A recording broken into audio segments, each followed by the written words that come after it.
Ozan and Tarek reached Destin, the legendary kofte shop in the old bazaar. The smell of grilled meat was so thick, it felt like a warm, savory hug.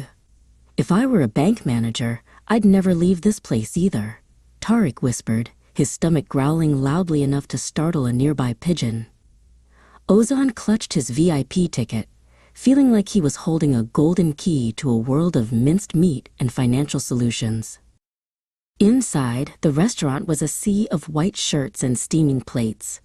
The air was filled with the clinking of forks and the loud chatter of hungry patrons. "How are we supposed to find Mr. Demir?" Ozan asked, squinting through the delicious-smelling smoke. "Half the men here are wearing blue ties and look like they've just denied a loan application." They scanned the crowded room, looking for the most managerial face among the diners. A waiter named Luan, balancing 5 plates of steaming kofte on one arm, zoomed past them with incredible speed. Tariq reached out and caught the sleeve of Luan's apron. "Excuse me, Mr. Demir? Hulk Bank?" Tariq asked, holding up the VIP ticket Mila had given them at the bank. Luan stopped mid-stride, looked at the ticket, then at Tariq's perfectly coiffed hair, and winked.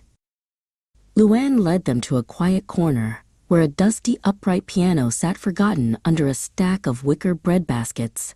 "Music! Jazz!" Luan exclaimed, repeating the earlier misunderstanding from the bank. He pulled out a chair for Ozan and gestured grandly toward the yellowed piano keys. He was absolutely convinced that Ozan was the professional entertainment hired to play for the lunch rush.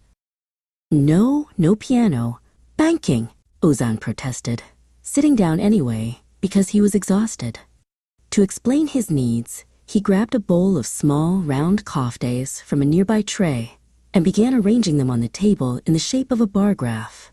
"Money, growth, Hulk Bank," he shouted over the noise. Luan watched with fascination, convinced Ozan was performing a very strange Turkish table ritual before a meal. Suddenly, the kitchen door swung open, and Chef Enver emerged, his white chef's hat towering like a snowy peak. He saw Ozan's meatball graph and gasped, clutching his chest. He rushed over, convinced that Ozan was a world-famous food critic from Istanbul, analyzing the geometric perfection and structural integrity of his secret grilling technique. Enver began a passionate speech in Macedonian about the holy cow that provided the meat for the day. He mimed milking a cow with great theatricality and then gave a double thumbs up. Tariq, remembering the cowman incident at the bank, nodded vigorously. "Yes, the cow. The bank cow," he shouted, thinking they were finally discussing the bank's assets or perhaps a livestock loan.